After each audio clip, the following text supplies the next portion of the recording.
Hello YouTube people, very simple video today. I just want to show you some nice pictures of Orient Ray 2.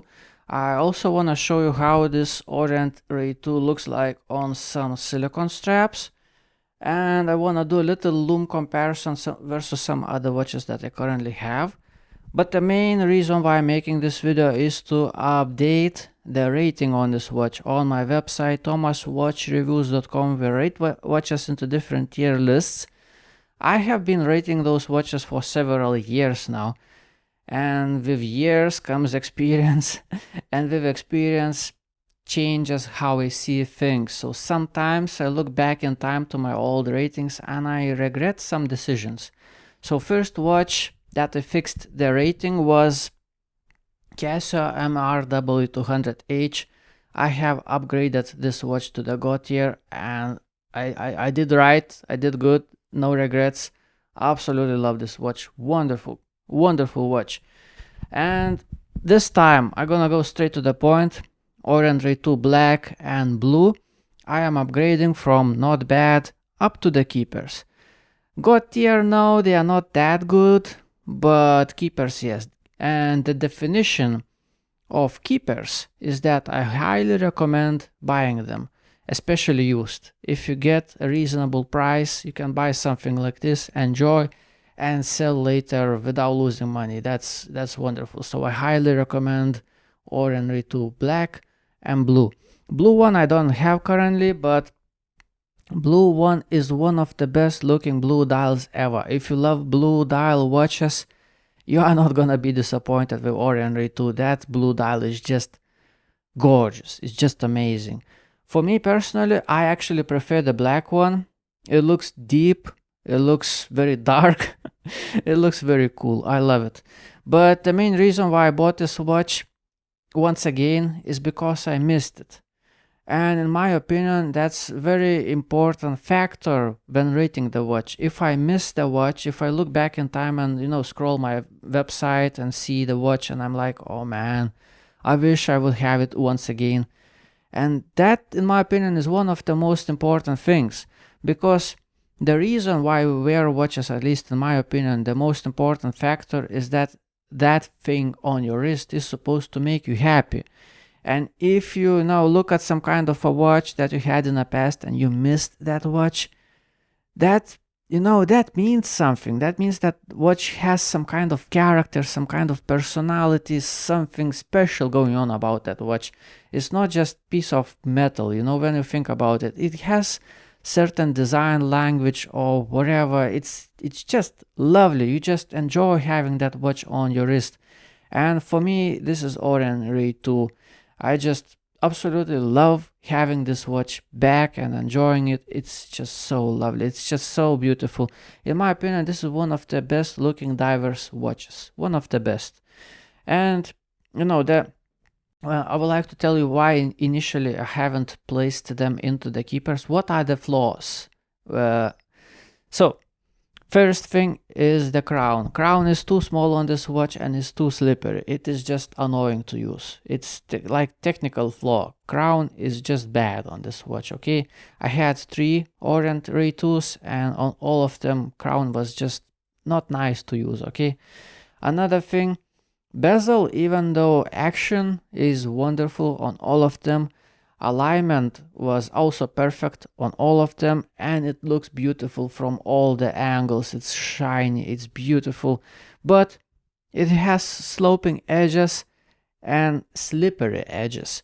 So it's a diver's watch. It's supposed to be wet, but once you get your fingers wet, you ain't gonna be turning this bezel. There is not enough grip. So that's also kind of major technical flaw, I would say, on a watch of this type.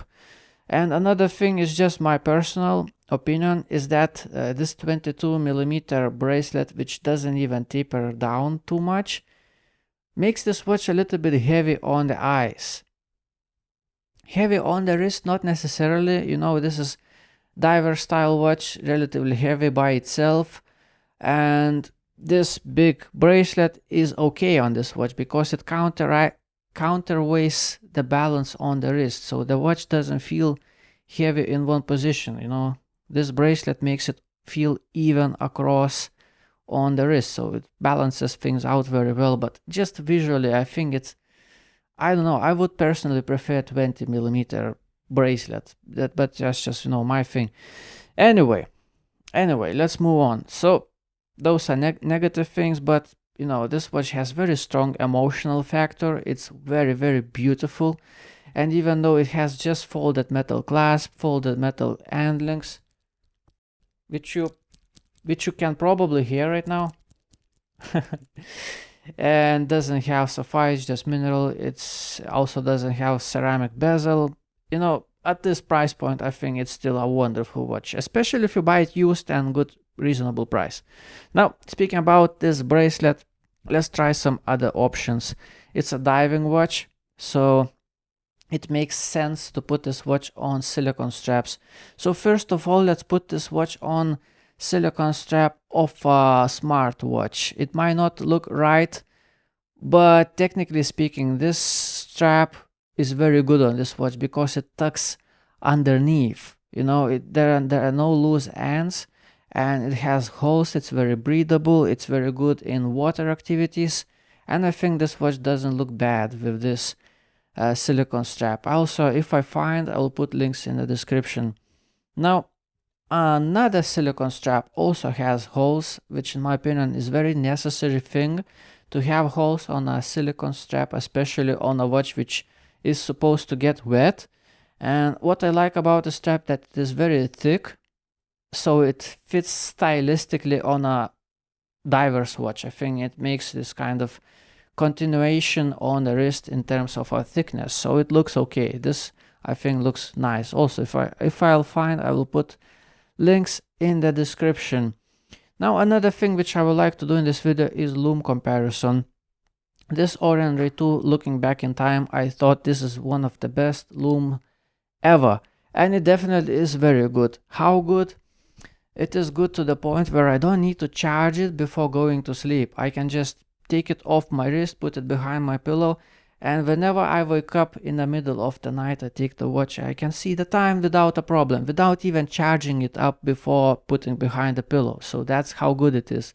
But once I put this watch next to Citizen, man, this Citizen is on another league, on its own category. This Citizen has incredible lume. I mean, I'm not talking down on the Orient. Orient still has good enough lume, not just good enough, but good to the point where, for example, I'm sitting in front of a window, this lume is getting charged, but once I twist my wrist to see the time, and I see that the lume is actually shining a little bit. I know you probably ain't gonna see that on camera because it's not that strong, but I see the lume is actually shining right now, and that, you know, on a watch of this type, it just adds a lot of joy throughout the day. You know, you just don't expect that. Like right now, I'm sitting in front of a window, check the time, and I'm like, oh man, it shines nicely. It looks good. It looks good. It's lovely. So lume is that good. Lume is that good. Citizen is just, it's another level. It's on its own, on the level of its own. So in this comparison, you know, Pagani design, Citizen, Timex PRX, and this Casio. Citizen kills them all. But I can tell you that Orient still has plenty of lume. You are not gonna be disappointed. If you love lume on watches, you are not gonna be disappointed by the lume on the Orient Ray 2. Trust me on this. This watch is wonderful. I highly recommend experiencing it. One of the best looking diver watches ever. Thank you for watching. Have a nice day. Goodbye.